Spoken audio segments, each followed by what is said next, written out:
Hi అండి. అందరికీ నమస్తే.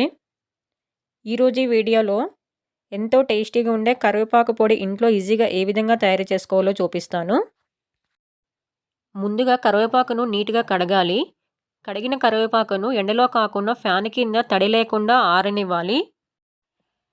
ఇప్పుడు స్టవ్ మీద ప్యాన్ పెట్టుకొని 1 టేబుల్ స్పూన్ ఆయిల్ వేసుకోవాలి. ఆయిల్ హీట్ ఎక్కిన తర్వాత పావు టీ స్పూన్ మెంతులు వేసుకోవాలి. మెంతులు చిటపటలాడిన తర్వాత 2 టేబుల్ స్పూన్ల పచ్చిశనగపప్పు, 2 టేబుల్ స్పూన్ల మినపగుళ్ళు వేసుకొని ఒక్క నిమిషం పాటు వేయించుకోవాలి.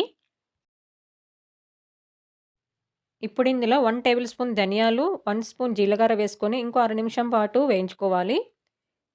ఇవి వేగిన తర్వాత ఒక బౌల్‌లోకి తీసుకొని పక్కన పెట్టుకోవాలి. ప్యాన్‌లో ఆల్రెడీ ఆయిల్ కొంచెం ఉంది గదా! అందులోనే కరివేపాకు పొడిలోకి కారం కోసం 10 ఎండుమిర్చి తీసుకొని ముక్కలుగా కట్ చేసి మంటని లో ఫ్లేమ్‌లో పెట్టుకుంటూ 2 నిమిషాల పాటు వేయించుకోవాలి.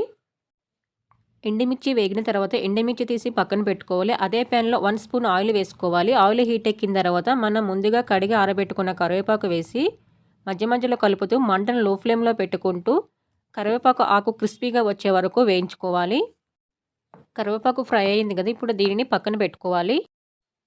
ఇప్పుడు మిక్సీ జార్‌లో ముందుగా వేయించుకు పెట్టుకున్న ఎండుమిర్చి ఉంది కదా! అవి వేసుకొని మెత్తగా గ్రైండ్ చేసుకోవాలి.